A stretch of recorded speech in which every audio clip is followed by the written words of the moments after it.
All right, we're going to talk about Caravan Carolyn on the road. Yeah, she is on the road.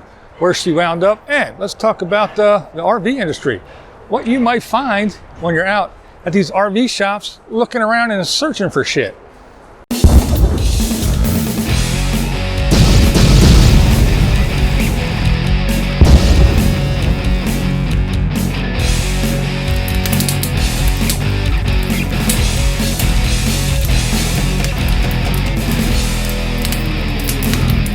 What's up, blind viewers? Outside again today. All right, we're gonna start this one off with the Loom. That's right, the Luminator, JJ. He's got a nice little channel rolling on, and he's doing a nice little thing right now, a little series. He's talking about states. He's done a bunch of them, but go over and check them out. I know he's the last one he did was Georgia. I know he did Florida and a couple other ones, but it's a pretty cool little thing. He goes over everything like what the state flower is, the state bird and all that, the capital and populations and all kinds of little tidbits about each state. Pretty cool little series, so go over and check out JJ, the Illuminator.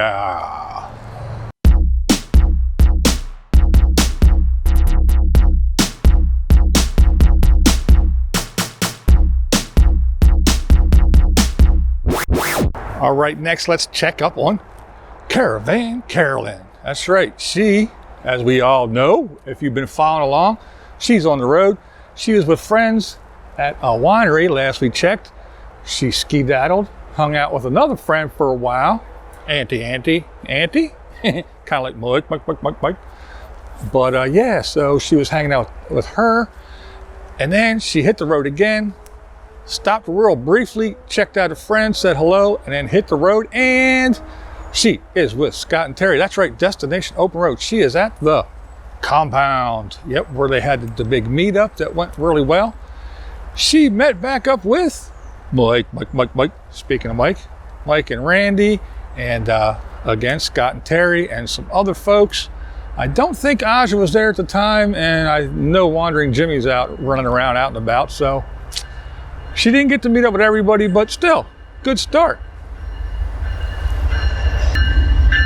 Comes a train.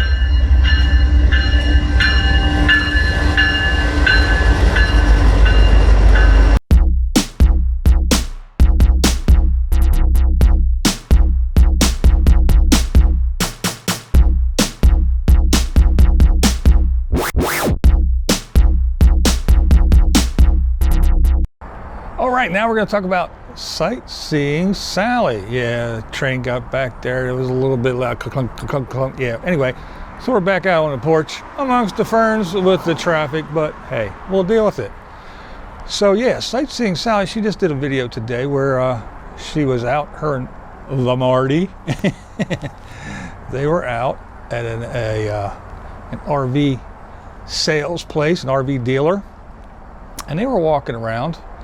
And they were going into brand new 2019 models, and they checked out some used ones and some other things.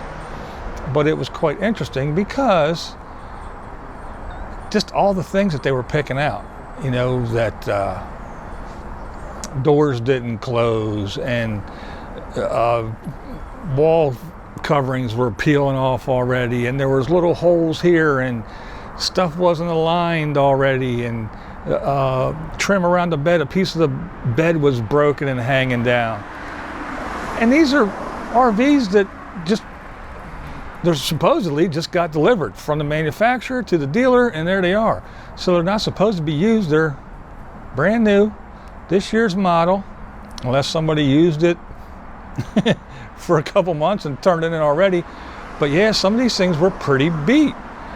And interesting video, so go over check out Sightseeing Sally's latest video. I know, talking about Sally a lot lately, but hey, she's putting out good videos, so I'm going to talk about it. That's what I've been watching. It's interesting, so there you go. But anyway, now, this is my take on it. Now, as you may know, I was looking into this RV, nomadic life, whatever you want to call it, becoming a wheeled wonder. And yeah, I do my research on everything. I just don't jump into shit. So I was researching, and that's why I watch these crazy people on YouTube. But I have a video, I'll see if I can find it. I might put a link to it, where Mrs. Views and I, we went out to our local, of course it was Camping World, but to our local Camping World, and we walked around a lot, and we walked into Class C's, some fifth wheels, and some travel trailers. We didn't look at any B's or Super C's or anything like that, but just the normal stuff.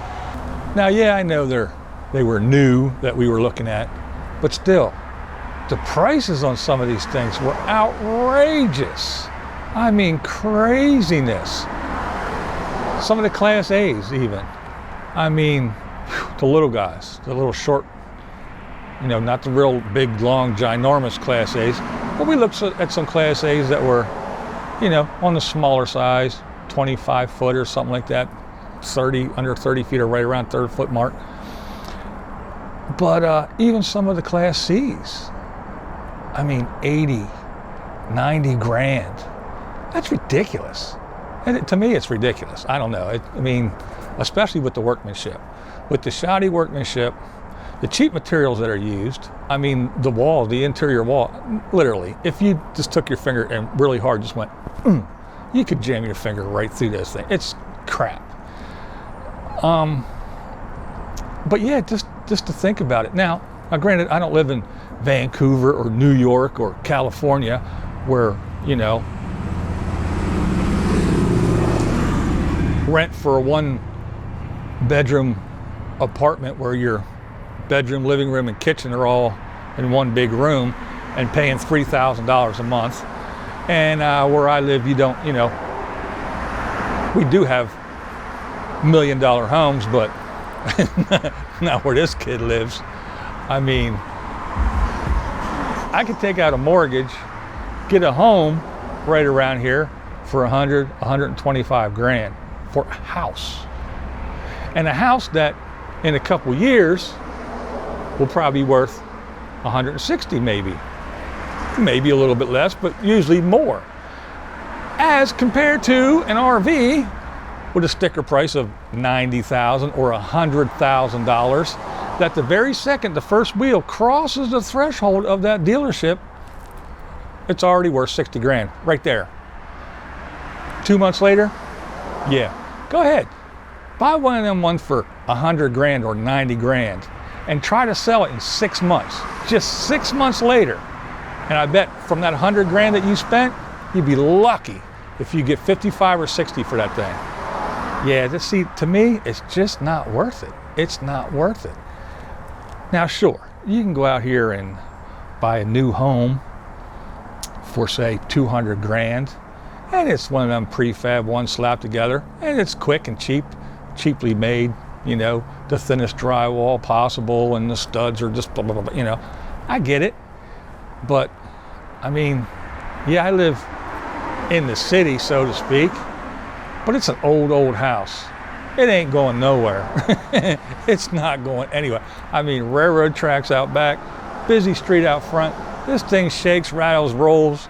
It's impossible to keep the dust down, but it ain't going anywhere. Whereas the newer homes, yeah, they're cheaply made, but still not as cheaply made as these RVs are. They're really ratty made. Sure, if you want to spend $1 million on one, but who the hell wants to do that? Isn't this the free, cheap, and easy life? Aren't people living in RVs full time because they can't afford mortgage and they don't want to go to work every day? They want to leave everything behind and go out and just drive around and hold a camera and make $1 bazillion at YouTube? Yeah, whatever. But anyway, here's my thought though, is I think that maybe next year or the year after, I think they might start to get a little bit better built.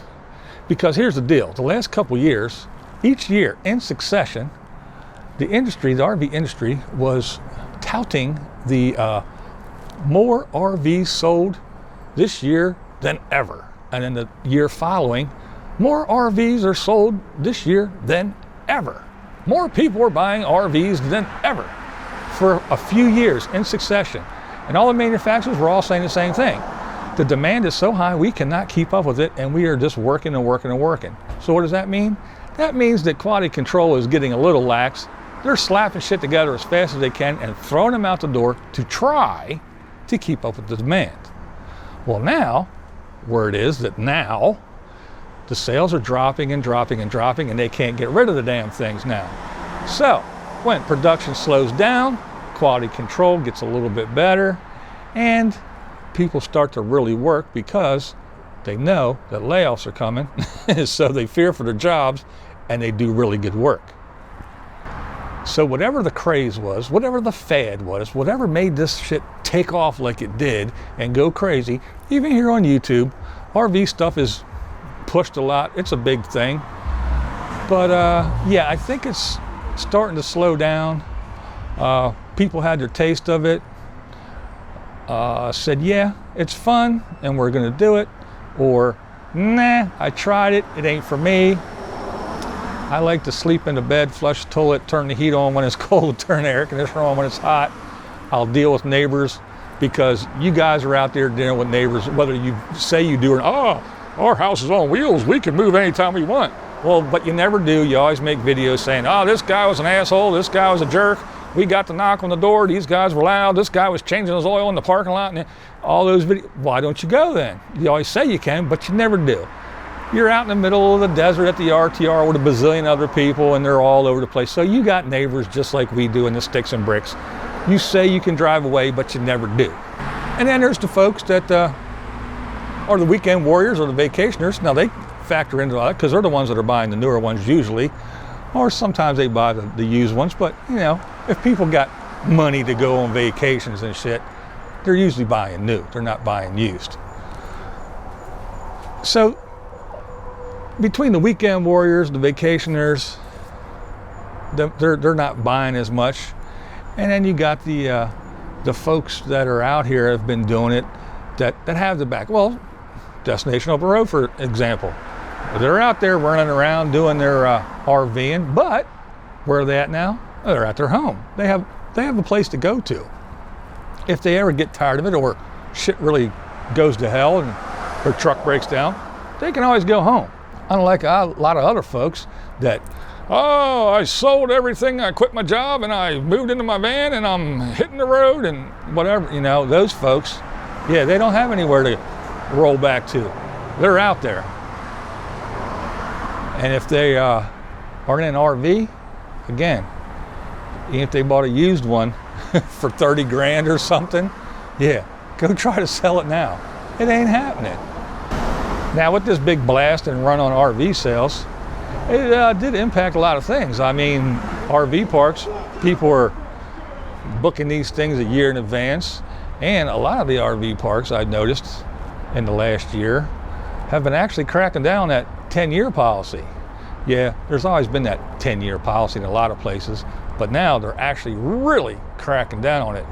And it doesn't matter if you got a retro one that you just rebuilt and is all vamped up, unless you actually drive up and go, hey, look, then they might let you in. But if you call, make a reservation and say, yeah, I got a 1996, nope. And then again, when you're buying used, if you're not buying the new ones and you're trying to look for a used one, you gotta know what you're looking for. You gotta know what you're smelling. You gotta know all that, because not everybody, but a lot of people, they run these things into the ground and put lots of Band-Aids on them, hoping that you won't find out. So just so you can get it out of their damn yard before it disintegrates and turns into a pile of dust in their yard, because they don't need yard art no more. I don't know. So I'm anxious to see what happens in the next year or two with the RV industry. And yeah, if you don't believe me, go watch Sally's video and go out for yourself. Even if you're not looking for one, just stroll around and look at some of the prices and look at some of the condition that these brand new things are in. I don't know. Pretty shoddy workmanship. But what the hell do I know? I'm BlindViews, but that's the way I see it. What we do here is go back.